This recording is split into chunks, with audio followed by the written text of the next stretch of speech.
What's going on, folks? Zaide here. We are back with episode 37 or 38, I think 37 of DramaQuest. I feel like I should know that kind of thing. Anyway, big shout out first and foremost to Jesse and Dave, our newest patrons. You guys are awesome. Appreciate it. And today's episode, well, actually, before we even talk about today's episode, we should talk about the time between the last two episodes. So our last episode was with Level Up Larry, Kunark Galore. It was a lot of fun. But it's been like 9 days or something since then. We had a few interviews lined up, and they just didn't pan out. Now they're still going to happen, but scheduling conflicts arise. Especially one of the interviews was like 3 people simultaneously. It was going to be our biggest one yet. And coordinating with 3 people across the globe is not the easiest thing in the world. So we'll still have those interviews later, but for now, we're going to be doing a lore episode instead, sort of a lore episode. This is one I've kind of wanted to do for a while. Today we're going to talk about the box art of Classic and Kunark, to be specific. Now, if you've noticed, if you look at Classic, Kunark, and Velius, you have a lot of recurring characters on the box art. And a lot of people don't realize that these characters are all historical figures in EverQuest. They have names, and there's little storylines and GM events that involve them. So I wanted to go over that today and talk about each one.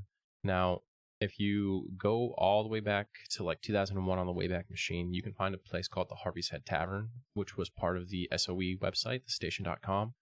And they have little biographies for some of the people here. Not all of them for some reason, but some of them they have biographies for. And we'll probably read through some of those today.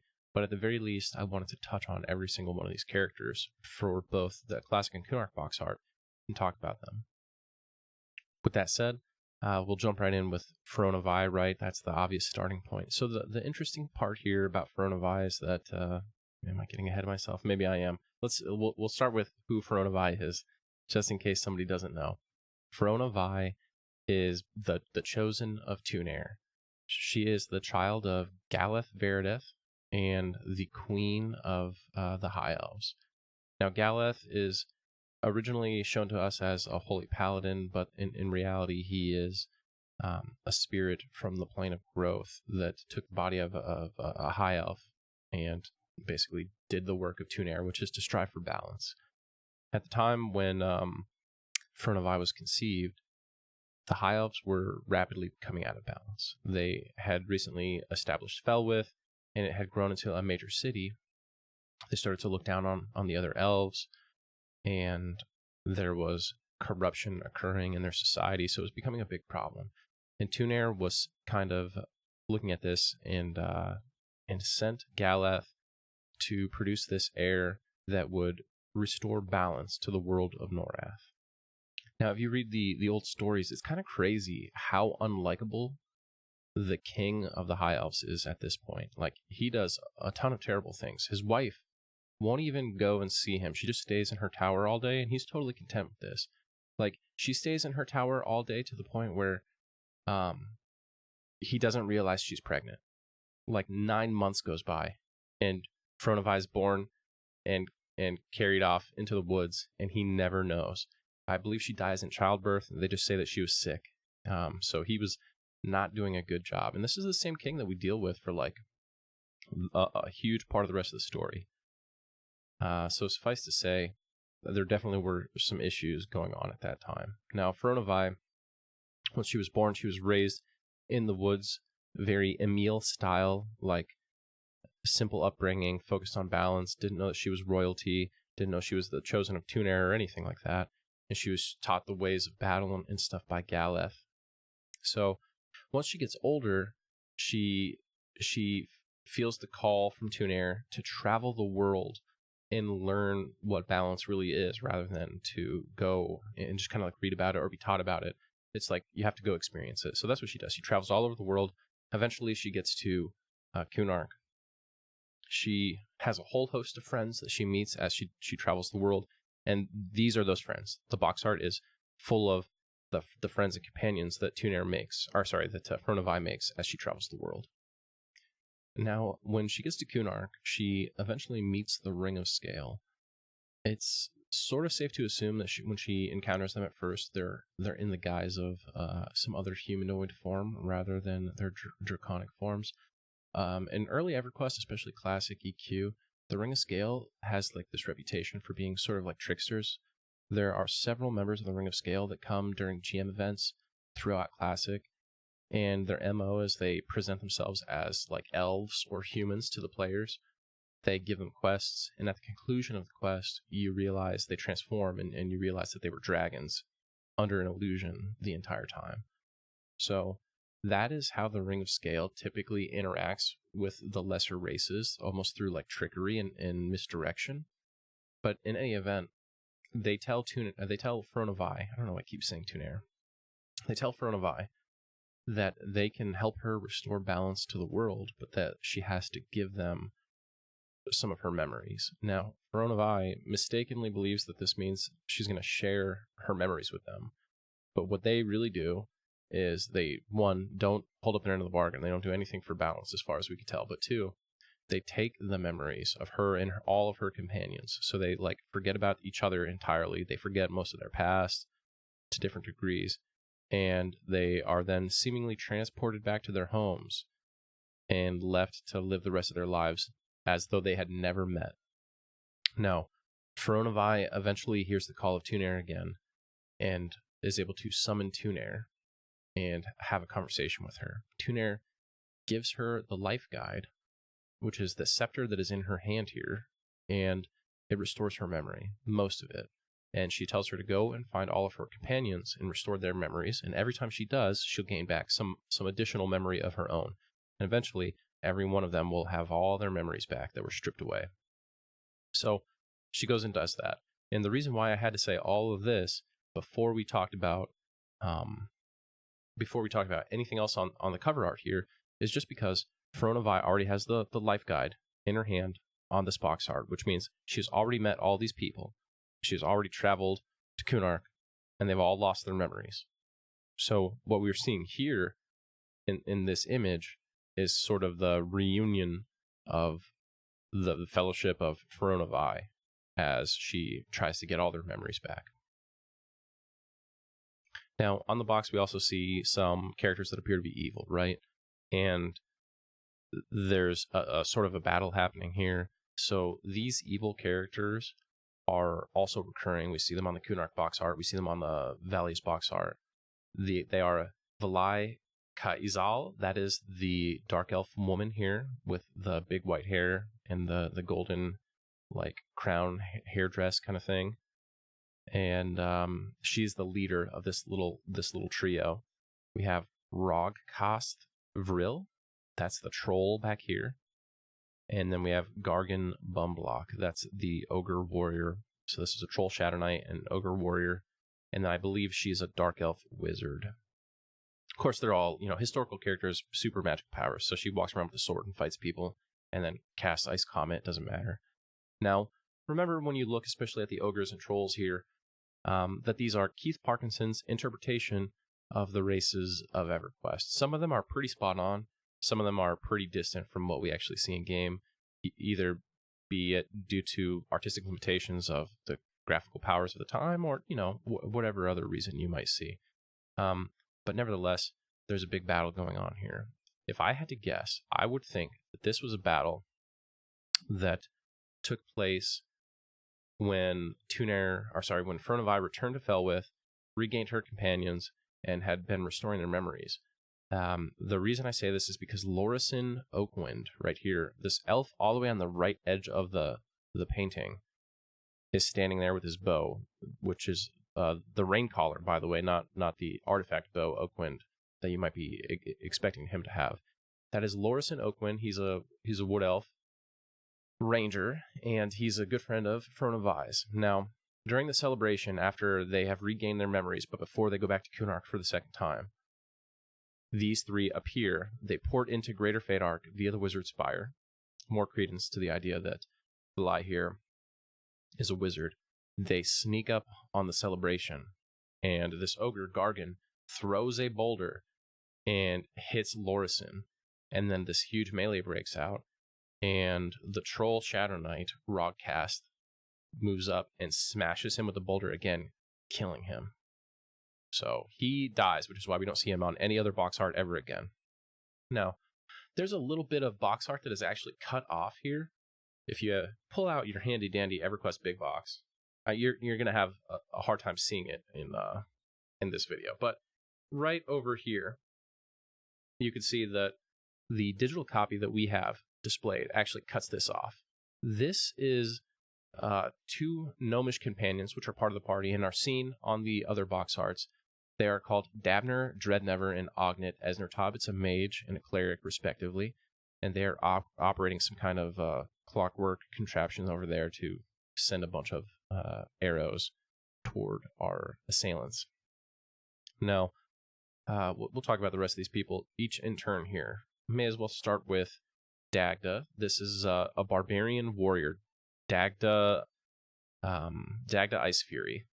So she is basically the sworn guardian of the 2 gnomes that we talked about over here that you can't see on screen, Ognet, Esnertob, and Dabner, Dreadnever. She found them in the Everfrost Peaks, being attacked by raiders, and she saved their lives, and just kind of took a liking to them. She's a follower of the Tribunal, but yeah, she likes them because they're so different from her. Like, she's, big, burly, and strong, and they need protection. They're weak, but they're wise and intelligent, and those are 2 areas where she's kind of lacking.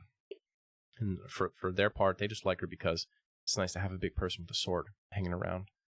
But those 2 get along, or those 3 get along, and the gnomes themselves are friends because at some point, Ognet was working on a clockwork. It went rogue and attacked him, and he was saved by Dabner, who healed him during the fight. So that's how they met.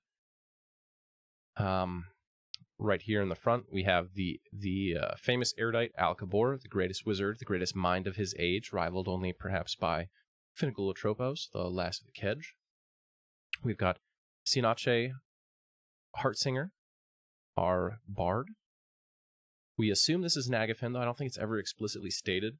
There are some other dragons that we see, like through GM events and stuff, but there's no other red dragons, I don't think, during Classic. Like, the other ones that we see through the events are blue, black, and green from the Ring of Scale. Then we have Lady Vox. So, safe to assume Nagafen is here. I think that's just an artistic choice. He wasn't referenced anywhere in any of the stories or GM events at all.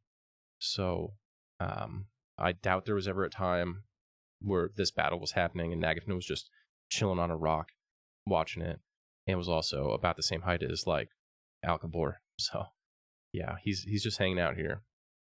The only thing I could see was if you bought the old EverQuest Trilogy big box, like the brown, like tannish one back in the day, it came with 2 pewter figures, and it was this incarnation of Nagafen and this Throne of Eye, little metal ones. But it doesn't have a name on it of who those pewter figures are. You just have to figure it out. Everyone refers to it as Nagafen.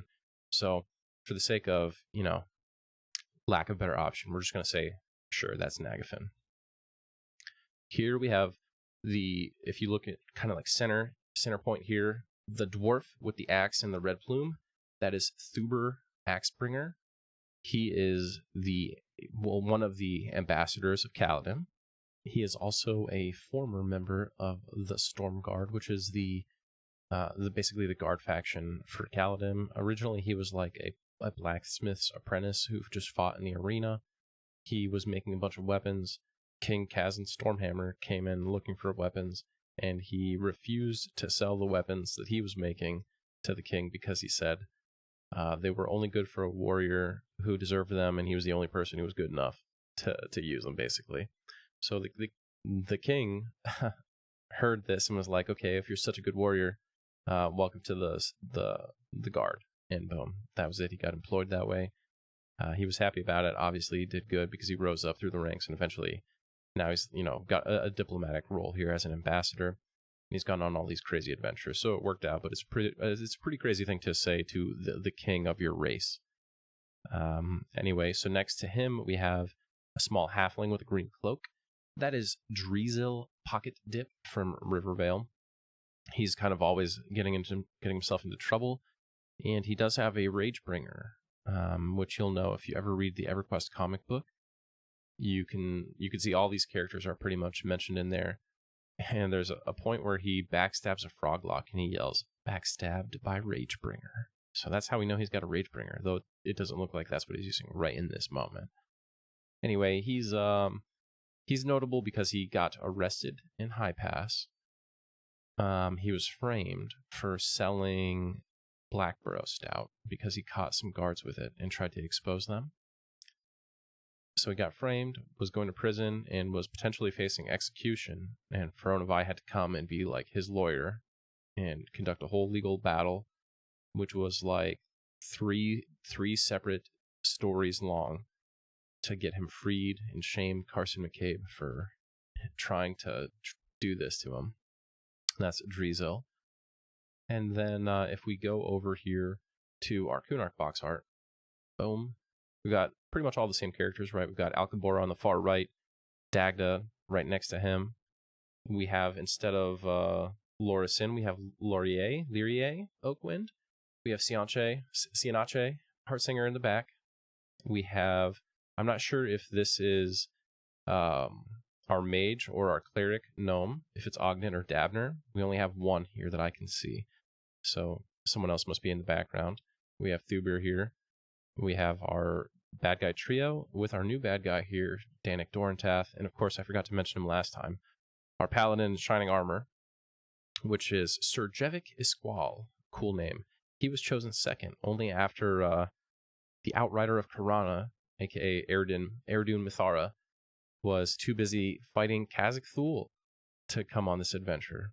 If you read the comic, they talk about that too, so that's pretty cool. But Danik Dorantath, if you watched our episode with Level Up Larry from last week, you will be familiar with the Cult of the Arisen, which he is the leader of, aka the cult, to bring back Veneral Sathir and then serve him once he's brought back. That's Danik's spot, right? So Danik was sent on orders from Veneral Sathir to intercept Phronovi when she came back to Kunark, to steal the life guide and kidnap her, and to help Veneral Sathir learn how he can steal the memories of other people. So they do just that. Basically, once the whole party's been rounded up, Phronovi and folks, including Galeth Verdeth, who's not pictured here, sail over to Kunark, where there is an outpost, not yet the outpost that we know as Phronovi, but a really small, barely held together outpost that the High Elves and Wood Elves have maintained on Kunark. And when they're there, they get in a battle with what they call the Lycanthropes, aka Droll Vargs. These are not Droll Vargs working for Veneral Sathir. They're like the pack of whoever, I forget the name of the guy, but they've broken free from Veneral's rule, and they're doing their own thing out there in Phronovi, so they attack them. While they're fighting, two Ixar show up to help. One of them is Danik in disguise, and he offers to show Phronovi a map of the area because they're trying to get to Skyfire. He's like, hey, it's really far. I can help you teleport there. Then he grabs her, pulls her through a portal, and everyone else is just left standing there. So they have to go all the way back to Felwith, tell the king what happened, and then travel back. And they basically spend the next 2 years trying to locate Phronovi. So eventually they do. They find her in City of Mist, well, outside of Torsus, outside of City of Mist. And there's a huge battle that happens with many players as part of a GM event battling. And these four, Danik, Gargan, Rodcaths, and Valai, are defeated. Danik manages to escape with the life guide, where he takes it to Velius.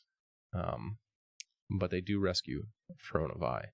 So that is pretty much the story here of the cover art of these two things. Now, most of the people that we see here have relatively standard fantasy background origins, but I want to take a moment to actually just read you the text that goes along with our three evil companions from Classic and the Kunark box art, because there's some interesting stuff there, and we really don't get anything else about them, anywhere that I could find at least, throughout the rest of our stuff here. Now, you're always potentially going to find new hidden secrets when it comes to EverQuest by exploring the Wayback Machine. We recently found basically like a time capsule of all the GM events with like loot, the story, and all kinds of stuff. Things that people never even talk about, like that giant snake cult from North Row, and the Lesser Fate Arc events with like multiple quest lines that were involved in these GM events. We found all that through the Wayback Machine recently. So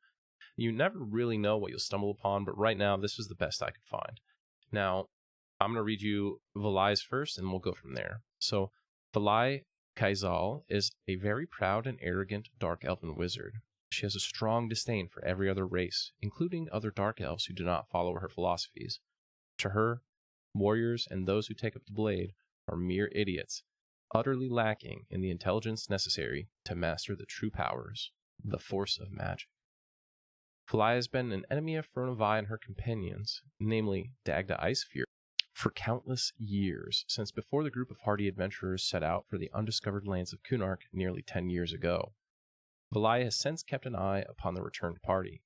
Her goal was to wipe them out one by one while they were still weak, but the abrupt return of Fronovi interrupted Valai's plans.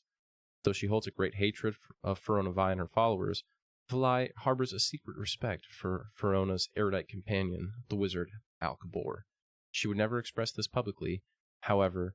Rather, Valai wishes to have her twin sister, the highly respected Tyrdal necromancer Kiathrel, examine the erudite's brain and perhaps perform the ceremony Valai and her troll servant Rogcaths underwent. By taking some of Valai's brain and placing it into Rogcaths, Kiathrel bestowed upon Rogcaths a singular intelligence unattainable by normal trolls. Valai was, however, slightly affected by this process. So it sounds like Valai wants to capture Alcabor so that part of his brain can be placed into hers. And furthermore, it sounds like some of her brain was literally cut out and put into that troll, Rogcaths, to make him more intelligent, which is kind of crazy. We don't hear anything like this anywhere else, anywhere in EverQuest, as far as I can tell. So, with that said, let's talk about the troll himself, Rogcaths Varel. A cold and cunning killer, Rogcaths is the troll Shadow Knight in the service of the dark elven wizard Valai Kaizal.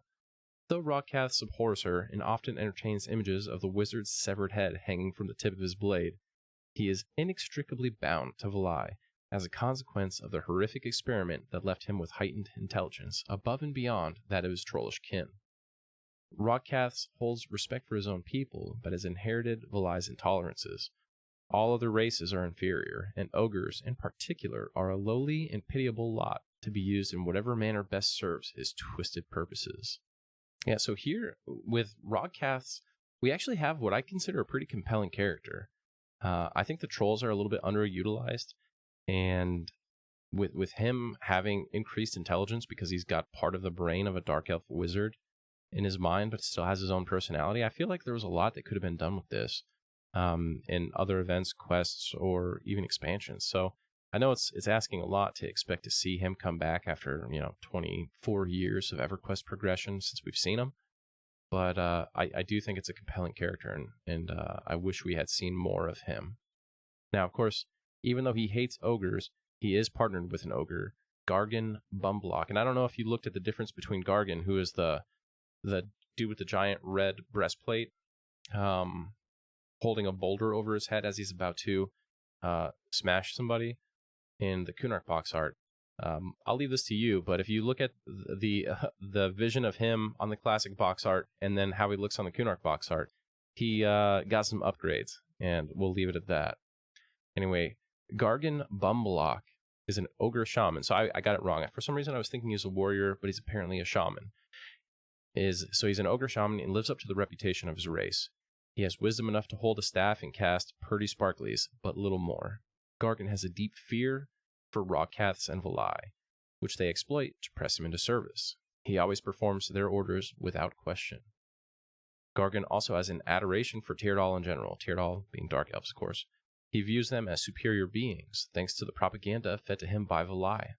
The other races are stupid ants for Gargan to squish with his sparklies. So there you have it. That is the mean trio that has gone to bat several times with Fronovi and her companions over the years. And it's the stories behind the box art for Classic and Kunark. We do see these characters, most of them at least, again, for the Velius box art, but as far as I've checked, I can't see any storyline that goes along with it. I'll look more into it, and maybe we'll be able to talk about it more, because there is an event that goes on in Velius where they retrieve the life guide for Feronovi. But after that, I think most of these characters pretty much fall off the map. None of them appear in the Lucklin box art except for Feronovi herself. After that, it's all new characters. And then when it comes to Planes of Power, we have probably some of these characters, though slightly reimagined from an artistic perspective to match the new Lucklin models that we have in game. And they seem to be fighting on the same side against Sol Ro. After the pop artwork is done, then we move away from Keith Parkinson, and things really go off the rails. So it's hard to say who's doing what in any of them. This has been our quick look at the lore behind the box art. But since you've stuck around to the end, let's do a little bit of bonus lore. So in our last episode, we were talking about the lore around Kunark, right? And one of the things that we failed to talk about, or if we did, we didn't come to a firm answer on, was how did the Froglocks get to Kunark? It was a big mystery because when you look at it, the Froglocks were supposedly created by Nathaniel Moir. And, I forget the exact plot line. There's something about Nathaniel Moir being put to sleep. They were trying to get his power of creation. Was it Khazak-Thul? Something like that. And somehow or another, it led to the creation of the Froglocks. Now, this is separate from the Froglocks being raised up later on to the playable race that we now know as Froglocks. But in any event, there wasn't a good reason why there should be Froglocks in Kunark separate from the ones in Antonica, because they don't have the ability to really travel there. But we were looking at it, and I sort of came up with a theory that I think is correct. So if we look at the Ghoul Lord, right, he holds the short sword of Yukesha, which we think that he got by defeating Warlord Yukesha during the Froglock revolts against the Trolls, because the Trolls, for a long time, had the Froglocks as like a slave race, and they lived in what we now know as Guk. That's where the Trolls lived with the Froglocks. Eventually, the Broken Skull pirates, which was a trollish faction of pirates, attacked, broke in, and stole the Grosmok stone, a sacred stone that the Trolls have, which tells the prophecy of a chosen troll who will unite all the troll tribes and lead them to greatness. They stole this, and in the ensuing chaos, the Froglocks rose up underneath Hoptor Thagalum, a great hero to the Froglocks. So Hoptor defeated Warlord Yukesha, probably took his sword. The Warlord had to flee, and of course the Warlord was thought to be the chosen one, right? So he was that chosen one that was prophesized in the Grosmok stone. Now, much later, a troll will come in, unleash the undead curse on the Froglocks, and then the Froglock Ghoul Lord, of course, we think is Hoptor Thagalum, still holding that short sword of Yukesha that he earned all those years ago. Now, the reason I bring this up is because in Kunark, we have a few Yukesha weapons, right? We've got, in City of Mist, there's a mob that drops the Throne Blade of Yukesha. We've got a cudgel of Yukesha. And I think the Froglocks in Cebalus even drop a dragon horn of Yukesha. So there are connections to the trolls, specifically to a great trollish warlord all over Kunark. And it made me realize, okay, wait, the trolls have a history of like being pirates, like sailing around. That's kind of part of the plot line of Legacy of Yukesha, which came out around Planes of Power time. So my theory is that the trolls were sailing around and sailed to Kunark, or near enough to Kunark, that when they were either destroyed or shipwrecked, a group of Froglocks were able to swim to shore, basically escape, and then kind of live long and prosper all over the continent of Kunark. That's my theory on how the Froglocks got there. A ship which was carrying Froglock slaves either shipwrecked, releasing them, or they docked and eventually some Froglocks escaped, or the trolls were killed and then the Froglocks escaped. So those were all means of how that could have happened. So we also have a troll. We have one troll in the zone for Feronovi, Mr. Fizzle. He walks around. He doesn't do anything, no special text or anything that we could find, but he's just sort of an out-of-place mob with no quest associated with him. But if you talk to Quinn the Outlander, he says that his best friend is a troll. We think he's talking about Mr. Fizzle. We know the trolls have a connection to piracy. The fact that we see Mr. Fizzle here makes us think that there's a good chance that the trolls have been here before, seen this, done that, blah, blah, blah. And there's a good argument to make that that is how the Froglocks ended up in Kunar. Now, why do they go on to worship Vishan and Trachanon? Well, that one is even more simple, because they eventually, poor Froglocks, went from being enslaved by the trolls to being enslaved by the Ixar. And then when Trachanon attacked Sebelis, basically ushering in the end of the Sebelesian Empire, the Froglocks were free. So they worshiped Trachanon and, to some extent, worshiped Trachanon's god, Vishan. So there you go. That's a little bonus lore for the folks who stuck around to the end. Oh, by the way, remember, it is free to subscribe on YouTube. Hit that subscribe button. Help those metrics. Anyway, this has been a fun episode. I hope to see you guys on the next TLP. Teak, the free trade TLP is going to be a banger. The queue is going to be immense, though, so come with your clickers ready. All right, folks, Zaide out. Have a good one.